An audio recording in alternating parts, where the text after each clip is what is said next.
اللہ کا شکر ادا کریں کہ ابھی ہم پہ وہ وقت نہیں آیا کہ غزوہ بدر و احد میں ایک طرف باپ تھا، دوسری طرف بیٹا تھا، ایک طرف بھتیجا تھا، دوسری طرف چچا کھڑا ہوا تھا. ہم تو صرف علمی اختلاف کر رہے ہیں آپ لوگوں کے ساتھ، تلواریں لے کے آپ کے اوپر مسلط نہیں ہوئے. اور جی میٹھی میٹھی بات کریں، جی امت کو جوڑنے کی بات کریں. نبی علیہ السلام نے امت کو جوڑا ہے. انسانیت میں سب سے بڑی تفریق اگر کسی شخص نے پیدا کی ہے نا تو وہ وقت کا پیغمبر ہوتا ہے کہ شیطان کے ماننے والے ایک طرف ہو جاتے ہیں، رحمان کے ماننے والے ایک طرف. یہی تو ابو جہل کا رونا تھا. وہ کہتا تھا کہ محمد کے آنے سے پہلے قریش ایک جماعت تھے، اس نے باپ کو بیٹے سے، بیٹے کو باپ سے جدا کر دیا، ہماری جمعیت کو اس نے توڑ دیا. یہ ابو جہل کے منصب پہ یہ آپ کے وہ علماء بیٹھے ہیں جو کہہ رہے ہیں جوڑو. کیسے جوڑیں؟ منگول جہلمی اس قدر جری اور بے باک ہو چکا ہے اور اسے کچھ سمجھ نہیں آتی کہ اپنی زبان سے کیا بولتا ہے اور کیا اپنی زبان سے نکالتا رہتا ہے. جو زبان پہ آتا ہے چاہے وہ قرآن و سنت کے بالکل صراحتاً مخالف کیوں نہ ہو، وہ اپنی زبان سے اس کو نکال دیتا ہے. ایک بیان جاری کیا جس میں اس نے یہ کہا کہ میرے مخالفین، اپنے مخالفین کے بارے میں کہتا ہے کہ شکر کریں کہ میں ان کے ساتھ علمی طریقے سے ہم ان کے ساتھ بات کر رہے ہیں، ہم ان پر تلواریں لے کے مسلط نہیں ہو گئے. اور ہمیں کہتے ہیں کہ میٹھی میٹھی باتیں کریں اور امت کو جوڑنے والی بات کریں. نبی علیہ السلام نے امت کو جوڑا ہے؟ یعنی استفہام میں انکاری کے انداز میں مرزا جہلمی بات کر رہا ہے کہ نبی علیہ السلام نے امت کو جوڑا ہے، اور استفہام میں انکاری کا مضمون اور مفہوم کیا نکلتا ہے؟ اس کا مطلب یہ ہے کہ نعوذ باللہ تعالیٰ نبی علیہ السلام نے اپنی امت کو نہیں جوڑا. نبی علیہ السلام نے اپنی امت کو جوڑا ہے، اس کا واضح مفہوم نکل رہا ہے کہ نبی علیہ السلام نے اپنی امت کو نہیں جوڑا، جبکہ یہ جملہ مرزا جہلمی کا صراحتاً قرآن و سنت کی تعلیمات کے بالکل واضح خلاف ہے. رسالت مآب صلی اللہ علیہ وآلہ وسلم کی ذات اقدس بالعموم ساری انسانیت کے لیے اور بالخصوص اپنی امت کے لیے رحمت بن کے دنیا میں تشریف لائے. نبی پاک صلی اللہ علیہ وآلہ وسلم نے اپنی امت کو جوڑا اور جڑنے کا حکم دیا، اور تفریق سے رسول اللہ صلی اللہ علیہ وسلم نے اپنی امت کو منع کیا ہے. قرآن مجید کی واضح آیات ہیں، احادیث مبارکہ اس پر موجود ہیں. سورہ آل عمران کی آیت نمبر 103 میں اللہ رب العزت فرماتا ہے وَاعْتَصِمُوا بِحَبْلِ اللَّهِ جَمِيعًا وَلَا تَفَرَّقُوا، اور اللہ کی رسی کو سب مضبوطی سے تھام لو، وَلَا تَفَرَّقُوا، اور فرقوں میں مت بٹ جاؤ. یہاں اللہ رب العزت نے فرقوں میں بٹ جانے سے روکا اور منع کیا، اور اللہ کی رسی کو مضبوطی سے تھامنے کا حکم دیا. اب اس آیت کا جو منطوق کلام ہے وہ سمجھیں کہ ایک طرف فرقوں میں بٹ جانے سے منع کیا جا رہا ہے اور دوسری طرف حبل اللہ کو مضبوطی سے تھامنے کا حکم دیا جا رہا ہے. فرقوں میں نہ بٹو، حبل اللہ کو تھام لو. اب فرقوں کے مقابلے میں جو حبل اللہ ہے اس سے مراد کیا ہے؟ سیدنا عبداللہ ابن مسعود رضی اللہ تعالی عنہ فرماتے ہیں، امام ابو جعفر محمد بن جریر طبری نے تفسیر طبری میں سیدنا عبداللہ ابن مسعود رضی اللہ تعالیٰ کا قول سند کے ساتھ نقل کیا. فرماتے ہیں اس حبل اللہ سے مراد جماعت ہے، یعنی جماعت کے ساتھ رہو، جماعت کے ساتھ جڑ جاؤ. قرآن کا حکم ہے اور تفریقے میں مت پڑھو اور تم فرقوں میں مت پڑھو. رسول اللہ صلی اللہ علیہ وآلہ وسلم نے اپنی امت کو جماعت کے ساتھ رہنے کا حکم دیا، جڑنے کا حکم دیا ہے اور تفریق سے منع کیا ہے.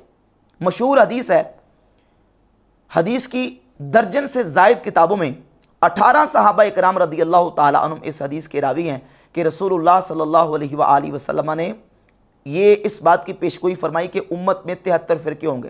سنن ابی داؤد میں 4597 نمبر حدیث ہے، فرمایا الا ان من قبلکم من اہل الکتاب افترقوا علی 72 ملہ، خبردار تم سے پہلی قومیں امتیں 72 گروہوں میں بٹ گئیں.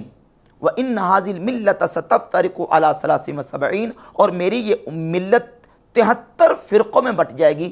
72 فی النار وواحدۃ فی الجنہ، 72 جہنم میں جائیں گے اور ایک جنت میں جائے گا. صحابہ اکرام نے پوچھا یا رسول اللہ وہ جنت میں جانے والا ایک وہ کون ہوگا؟ تو نبی پاک علیہ السلام نے فرمایا وہ جماعت ہوگی. حضور نے جماعت کو جنت میں جانے والی قرار دیا، جماعت کا دامن تھامنے کا نبی پاک علیہ السلام نے حکم دیا.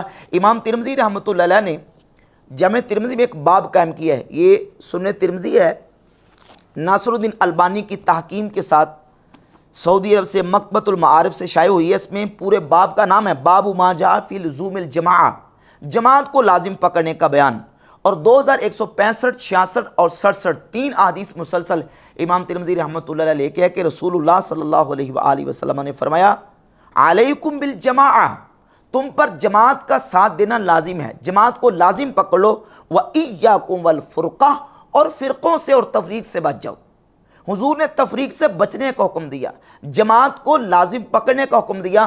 اور منگول جیل میں کیا کہہ رہا ہے کہ نبی علیہ السلام نے امت کو جوڑا ہے، تو ہاں نبی علیہ السلام نے امت کو جوڑا ہے اور جوڑنے کا حکم دیا ہے، اور کہا کہ تم جڑ جاؤ، جماعت کے ساتھ رہو، جماعت کو لازم پکڑ لو اور فرقوں سے بچ جاؤ، تفریق سے بچ جاؤ۔ اور 2166 نمبر حدیث کے اندر الفاظ موجود ہیں، ناصر الدین البانی نے اس کو صحیح کہا ہے کہ رسول اللہ صلی اللہ علیہ وآلہ وسلم نے فرمایا ید اللہ مع الجماعہ، اللہ کا ہاتھ جماعت پر ہے، اللہ کی تائید و نصرت مدد جماعت کے ساتھ ہے۔ رسول اللہ صلی اللہ تعالیٰ علیہ وآلہ وسلم نے امت کو جماعت کے ساتھ رہنے کا حکم دیا، جڑنے کا حکم دیا، واضح احادیث موجود ہے اس پر۔ اور مرزا جرمی کہہ رہا ہے کہ نبی علیہ السلام نے امت کو جوڑا ہے، تو کیا نعوذ باللہ تعالیٰ امت کو نبی علیہ السلام نے تفریق کا حکم دیا، توڑا ہے؟ اس انداز سے جو منہ میں آتا ہے وہ اپنی زبان سے یہ چیزیں نکال دیتا ہے۔ تو رسول اللہ صلی اللہ علیہ وآلہ وسلم کی ذات گرامی قدر نے امت کو جماعت کے ساتھ رہنے کا حکم دیا اور تفریق سے منع کیا۔ حضور نبی کریم علیہ السلام کی ذات اقدس بالعموم ساری انسانیت کے لیے رحمت بن کے دنیا میں تشریف لائے، اور بالخصوص نبی پاک علیہ السلام اپنے ایمان والوں مومنین کے لیے حضور رحمت بن کے دنیا میں تشریف لائے، بالعموم ساری انسانیت کے لیے اور بالخصوص ایمان والوں کے لیے۔ قرآن مجید میں نبی پاک علیہ السلام کی ذات اقدس کا جو منصب اور مقام و مرتبہ اللہ رب العزت نے بیان کیا، ہر مسلمان جانتا ہے کہ اللہ رب العزت نے فرمایا وما ارسلناک الا رحمۃ للعالمین، اے حبیب پیارے ہم نے آپ کو تمام جہانوں کے لیے رحمت بنا کے بھیجا۔ نبی پاک علیہ السلام کی ذات اقدس تمام جہانوں کے لیے رحمت بن کے آئے، انسانوں کے لیے، حیوانات کے لیے، رسول اللہ صلی اللہ علیہ وسلم اپنوں کے لیے، بیگانوں کے لیے، مردوں کے لیے، عورتوں کے لیے، بچوں کے لیے، بوڑھوں کے لیے، نبی پاک صلی اللہ علیہ وسلم کی ذات اقدس رحمت بن کے تشریف لائے۔ اور مصنف ابن ابی شیبہ کی 31782 نمبر حدیث ہے، حضور فرماتے ہیں انما انا رحمت مہدات، جزی نیز مجھے رحمت بنا کے بھیجا گیا ہے اور مجھے ہدایت دے کے بھیجا گیا ہے۔ رسول اللہ صلی اللہ علیہ وسلم کی ذات اقدس ساری انسانیت کے لیے رحمت، اور حضور علیہ السلام کی ذات اقدس ساری انسانیت کے لیے ہدایت کا ذریعہ بن کے دنیا میں تشریف لائے۔ اور حضور علیہ السلام کی یہ رحمت ہے کہ نبی پاک صلی اللہ علیہ وسلم کی ذات اقدس کی رحمت کا حصہ تو کافروں کو مل رہا ہے۔ رسالت امام صلی اللہ علیہ وسلم کی ذات اقدس کے جسم پاک اور حضور کے مبارک چہرے پر جس وقت جنگ احد میں زخم آئے تو صحابہ اکرام نے حضور کی بارگاہ اقدس میں عرض کی یا رسول اللہ آپ ان کافروں کے لیے اور مشرکین کے لیے دعائے ضرر فرمائیں، ان کے لیے ان کے خلاف دعا کر دیں، دعائے ضرر فرما دیں۔ صحیح مسلم میں 2599 نمبر حدیث ہے کہ نبی پاک صلی اللہ علیہ وآلہ وسلم نے فرمایا انی لم ابعث لعانا، مجھے لعنت کرنے والا بنا کے نہیں بھیجا گیا، وانما بعثت رحمتا، مجھے تو رحمت بنا کے بھیجا گیا۔ یعنی صحابہ اکرام یہ عرض کریں کہ حضور کافروں کے لیے، مشرکوں کے لیے دعائے ضرر فرما دے، جس کو لوگ بد دعا کہتے ہیں۔ علماء نے لکھا ہے کہ نبی پاک علیہ السلام کی ذات اقدس کی طرف بد دعا کی نسبت نہیں کرنی چاہیے، بلکہ اس کو دعائے ضرر کہنا چاہیے، حضور نے کے لیے دعائے ضرر فرما دے۔ تو رسول اللہ صلی اللہ علیہ وآلہ وسلم نے فرمایا انما بعثت رحمتا، مجھے رحمت بنا کے بھیجا گیا۔ اور مرزا جرمی کس انداز سے رسول اللہ صلی اللہ علیہ وسلم کی ذات اقدس کا نعوذ باللہ تعالیٰ تعارف کروا رہا ہے۔